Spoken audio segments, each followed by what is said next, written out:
Hello, everyone, and welcome to HeadWise, the weekly videocast and podcast of the National Headache Foundation. I'm Dr. Lindsay Weitzel. I'm the founder of Migraine Nation, and I have a history of chronic and daily migraine that began at the age of 4. I am here today with one of our favorite repeat guests, Dr. Dawn Buse. Hello, Dr. Buse. How are you doing today? Hi, Dr. Weitzel, and hello, everybody listening and watching. It's great to be here. Well, thank you for being here. We are super excited that you're here. Dr. Buse is a clinical professor of neurology and a psychologist who specializes in headache. We have her on quite often because we value her opinion so much. When we talk about topics like the one we have today, we are discussing a very important topic for our headache and migraine community today, one that we feel we cannot ignore.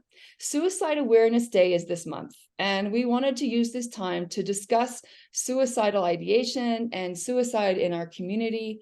What is it? How prevalent is it in the migraine and headache community? Why is it so prevalent in our group? And what can we do about it? Before we get started, I feel it's important to let everyone know that the Suicide Crisis Lifeline is 988. And you can always also call 911 in an emergency situation. If you feel you need to talk to someone, please don't hesitate to call these numbers. So, Dr. Buse, for any people in our audience who are not familiar with you, can you please tell them about yourself and why you are so motivated and do such a great job working for our community?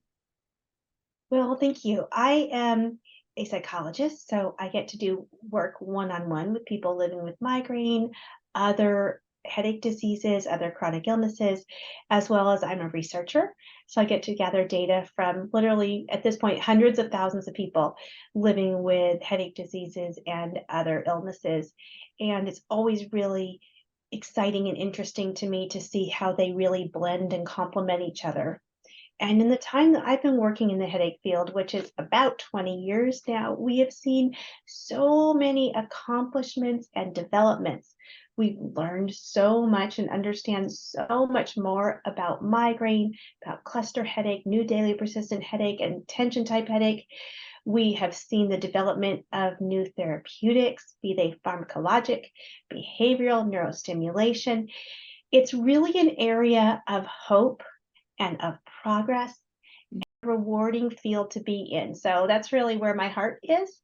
And my heart really lies in treating, studying, caring for, helping, and learning about improving the lives of people living with migraine and other headache diseases. Well, we are grateful that you do that. You do so much work for our community and you help so much, and we love hearing what you have to say. So we're going to go ahead and, head on say that this is a difficult topic to discuss, but it's my understanding, and correct me if I'm wrong, that the data shows that discussing it head on is helpful for the community, correct? We don't want to dance around the subject or ignore it and pretend like it doesn't exist. We want to discuss it and help our community and decrease these rates and this problem in our community. And so I'm going to go ahead and say that the first time I met someone with migraine disease that was like mine, I was in my late 20s and I had had it daily since preschool age. And we became great friends, and she died by suicide a couple years later. And this was very horrifying to me because she was my first friend in the migraine community. And so this is one of the biggest reasons I started the Migraine Nation support group. So I think so many of us in the community have been affected by this problem. And so we want to go ahead and just discuss it head on. So people often use the term suicidal ideation when discussing this topic. Can you tell us exactly what that means? Yes, when we're talking about suicidal ideation, we mean thoughts about suicide that one has, thoughts about hurting oneself or ending one's life. And they may think about a passive approach, like it would be easier if I didn't wake up tomorrow, Mm-hmm. or I'm a burden on my friends and family. It would just be easier if I wasn't here. Mm-hmm. Or an active approach, which is maybe I should kill myself, maybe I should end my life. And we see that kind of increase in its intensity as people start to think about how they would do it. And beyond Mhm. that, make a plan for how they would do it. And then beyond that, gather the means to actually commit suicide. So we look at this kind of step from a yellow flag to an orange flag to a bright red flag. Okay. All right. That I like how you describe that. Thank you very much. I think that it's important because we can start to recognize these things. And I think it's so important that you do. Can you talk about the fact that suicide and suicide ideation are comorbid with headache disorders? Yes. So, as a reminder, the audience has probably heard me talk about comorbidity before. It Hmm. means that two things just co occur together. Hmm. So, migraine and fibromyalgia are comorbid, migraine and epilepsy are comorbid, migraine, depression, anxiety are comorbid. That means that people who have migraine are more likely to have these other conditions than people who don't have migraine. Hmm. Same is true for migraine and two things. One, the suicidal ideation, the thoughts about it, the planning, and Hmm. two, actual completed suicide. Those are comorbid with migraine, meaning that someone who has migraine is Hmm. more likely to have either of those conditions, the Okay. ideation or the actual suicide attempt or successful completion. Okay. Also, these are comorbid with cluster headache, a very painful, sporadic, short term in its attacks, but terribly, terribly painful, disabling headache. So, when we say something is comorbid, it may mean that someone is many times more likely to have this condition than if they didn't have migraine. However, it doesn't mean necessarily that the rates are that high. Right. Suicide is still very rare, thank Hmm. goodness. Hmm. Um, but that risk does increase when someone also has migraine or cluster headache or other headache diseases. Okay. Do we know if it differs by headache type? In other words, migraine without aura versus migraine with aura versus cluster headache, etc. Yes. So studies done by Naomi Breslau and Dr. Richard Lipton did find that within people with migraine, that the folks with migraine with aura had higher rates of suicidality, Hmm. as well as those with higher headache pain intensity. Hmm. There are also different rates for people with migraine versus cluster versus tension type headache, for example. Hmm. With a lower pain severity and lower levels of disability, tension type headache does not have the same comorbidity with suicidality that migraine or cluster headache does. Okay. I'm glad you pointed that out because that was going to be my next question. I think it's important to point out that there is data, correct, that suicidality is related to pain intensity.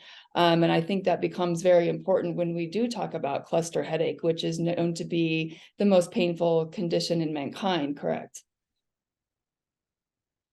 Let's call those risk factors. And there's Okay. a whole range of risk Okay. factors for Hmm. suicidality. And Right. you talked about within the migraine space, higher headache pain intensity, Right. more frequent migraine days, more frequent Hmm. attacks, um, as well as some of the other sorts of conditions that might be comorbid with migraine. So, also having depression, also having schizophrenia, also having bipolar disorder. Now, those are Hmm. comorbidities as well. Somebody Hmm. has migraine and depression or bipolar disorder or bipolar disease or schizophrenia, they're going to have an increased rate. Also, Hmm. there's other risks that are beyond people with headache diseases. Um, Having adverse childhood experiences, being abused as a child, neglected, maltreated as a child, having trauma anytime in your life as a child or an adult, living in a very dangerous physical place, living in a place with war, or being a refugee, being a veteran. Those are also all associated with higher risks. Okay. As well as generally feeling helpless or hopeless. Hmm. Helpless. There's nothing I can do to make anything better. Hopeless, it's never going to get better. Those thoughts, which are highly associated with depression, Hmm. are very associated with suicidality. So, in researchers who study suicide, have a whole list of identified risk factors, which we can use both to watch for them in ourselves and to watch for them in each other. Mm-hmm. So some of them are things we can't change. They happened in the past. You know, Mm-hmm. you were in active duty during war. You Mm-hmm. had a traumatic, awful childhood. You have bipolar disease or schizophrenia or substance abuse issues or Mm-hmm. legal problems, other things like that. Some of these things are things we can work on, certainly, Mm-hmm. um, our view of the world, like that Right. feeling hopeless and helpless. Um, Right. and the opposite of that is there are protective factors. So I was going to say, what can we do? What is protective? And are any of them things that we can change? A lot of them are things we can change. Mm-hmm. One is feeling connected Mm-hmm. to community, friends, Mm-hmm. family, neighborhoods, anyone that you choose to make a connection with, our online virtual uh, Right. National Headache Foundation world, Migraine, Mm-hmm. and all of these kind of virtual connections are great places for people with migraine. Move Mm-hmm. migraine, a lot of these terrific places. Um, Feeling like you're doing something. So what's the opposite of that feeling hopeless, helpless? Advocating, whether you're advocating for yourself and your own medical disease, Right. whether you're advocating at a bigger level, like participating in headache advocacy, like Headache on the Hill, or participating in a Miles for Migraine run, or raising awareness or funding for research, advocating, feeling energized, feeling like you're doing something, there's something you can do. Right. Purpose, Purpose. purpose in life. Uh-huh. Migraine, cluster, these diseases can take away a lot of layers of people's identity. Maybe Mm-hmm. they're not working anymore in a career that felt really valuable to them. Maybe they don't feel like they're engaged in their family and their social world in the same way. And they start to Mm-hmm. their world shrinks and they don't have that connectedness and they've lost their purpose. Maybe they feel like they can't do something that used to matter to them, a sport, a hobby, a volunteer work, a project, a travel, something. Um, it's important to try to fill back up that space with something else that works for Right. now. We want to keep our lives full and not Mm-hmm. let kind of that shrinking that happens when you live with a chronic, painful, unpredictable disease like migraine or cluster. Right. We want to kind of fill it back up.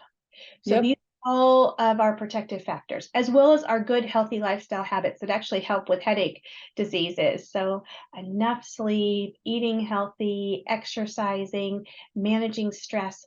Those are kind of our go-to advice, whatever the question in headache disease, those are always Right. helpful. They are protective as well. And Okay. I say one more thing about when people do commit suicide, Mm-hmm. often a moment that was a particularly dark or impulsive moment. Mm-hmm. And people who have had suicide attempts and not and survived will Mm-hmm. say, I, I just wasn't in my right mind at that moment. Or I was so down, or I was so despairing. And it's often a time when they're alone. It might be the middle of the night. It might, a time when if the light of day could come again and they could connect with a friend or a family member or do something that kind of is engaging again, often that moment might pass. Mm-hmm. And it's not just kind of psychological, it has to do with certain neurochemicals in the brain. It has to do with these neurochemicals that are involved with depression plus impulsivity, Mm-hmm. that gets you to that place to act in that way. So we've got to kind of watch for these red flag times and these warning signs and really Right. try and kind of help with the protective factors. Yes. Keep the protective factors going. And of course the biggest protective factors are going to be if someone has depression, anxiety, bipolar disorder, if they are feeling they may be thinking about hurting themselves, is reaching out to a professional. It can Okay.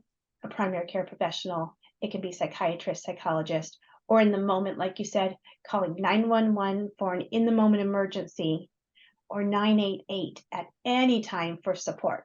Dr. Buse, what about stigma? What role does that play if we're in an environment where migraine and chronic pain are stigmatized, or our family members or coworkers aren't supportive of us, or do not believe that we're in pain, or don't believe in migraine itself?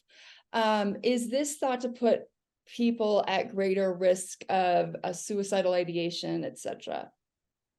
Stigma is absolutely associated with all sorts of negative outcomes, including for those who are at risk for suicidal ideation already, Mm-hmm. increased risk. Now, Okay. stigma is really common in migraine and in other places, in cluster and in all sorts of other medical diseases as well.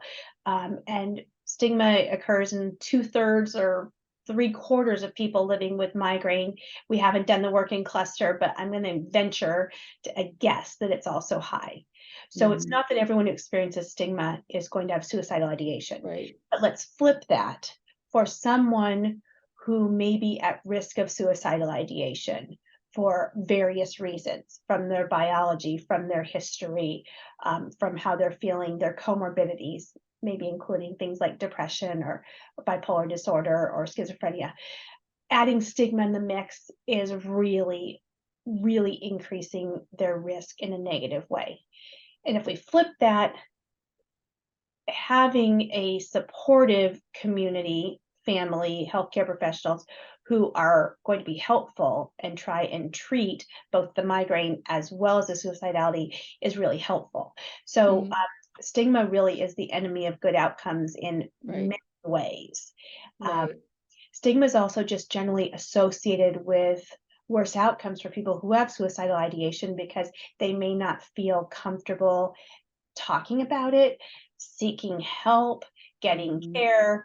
And so they kind of may silently and quietly on their own be feeling very desperate, very sad, very hopeless and helpless, and more at risk of suicide than someone who feels comfortable talking to friends, family, asking for help, and talking to healthcare professionals. Right. I bring that up because you and I have done podcast episodes before that people can look up if they are feeling they're in an environment where they're not supported, where we talk about if you have friends, family, if you are in an environment where you are just experiencing a lot of stigma related to your migraine, you know, work to get out of it, work to get to a more positive environment. I just feel like that's so supportive. And you've heard me say, people will be like, but this is my sister, this is my whatever, and I will always say back, and I will laugh when I say it, but we share 99% of our DNA with chimpanzees, but we don't bring them home from the zoo. So it's funny, but we don't need to experience that. You don't need to be subjected to that if it's really bringing you down, because we are in a place where we are trying to get better. And so I like to bring up stigma whenever we're talking about something like this. So, Or we talk about everything related to headache diseases as well as talking about suicidality in the open like we are, more we can mhm, stigmatize the experience and just recommend that people seek help, let them know right. what the resources are, let them know what the help is, and let them know when we talk about comorbidities that these thoughts are, while they're not common, um, Mhm, are more common for people with these specific headache diseases. right. Right. So the main reason we were hoping to get this episode out during the time of Suicide Awareness Day is to help people to know when they should reach out. If they've been feeling these feelings, they've been having these thoughts, and I love how you presented the definition of suicide ideation when we opened this episode, and you were talking about the flag colors. There's yellow flag for certain thoughts as things progress. Do you have any words for where the point is in this thought process for when, okay, now you need to reach out, you need to call someone and just make sure that you're going to stay safe? Where is that point so that we can get that in people's minds? Well, it's never too soon if you are feeling depression or anxiety, or if you do have schizophrenia, bipolar disease, and you're not getting care. that's a great time to get care. You can talk to your primary care professional or talk to a psychiatrist or mental health professional. Hmm. If you have thoughts at any point that you want to hurt yourself and Hmm. entertain those thoughts, that is a time to start paying attention. And as I said, there may be passive thoughts like, if I didn't wake up tomorrow morning, it would be easier. If you feel Hmm. yourself feeling like a burden to others, or feeling Hmm. that your life has either no point, is kind of pointless, um, Hmm. or that you're feeling hopeless about the future. Those are signs that it is worth talking to a mental health professional. Again, you can start with your primary care. You could go right to a mental health care professional, or you can reach out to the one of the support lines. 988 is the national in the United States suicide support line.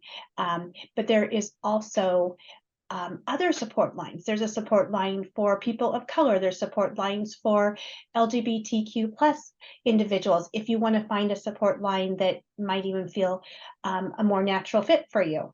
Hmm. If you reach the point where you are actually making a plan of how you would commit suicide, and if you are gathering whatever you would need to do that, Right. that is going to be a red flag. Right. I urge you to immediately seek help, to reach out to someone right away, and try and kind of break the cycle, figure out what's going on for you, figure out kind of how to get out of that way of thinking. Because that means you're really feeling desperate and Hmm. hopeless. But there are really so many ways that you can move out of that feeling. It won't feel like it when you're in the middle of it.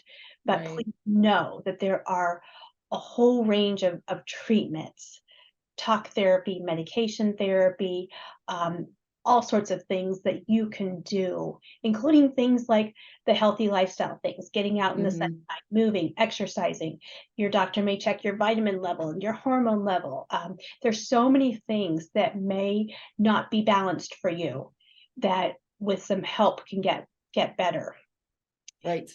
You have actually initiated a plan where you are attempting to commit suicide, you need to call 911. Yeah. And let's take this out now of talking about you yourself. Let's talk about a friend or someone in your community. This Hmm. always becomes hard. When and how do you intervene? What do you say? Hmm. So the best language is very straightforward. Are you having thoughts of hurting yourself? Have you made a plan? Um, but even before that, if you hear someone saying those kind of, I'm a burden to others. I don't want to bother Hmm. you.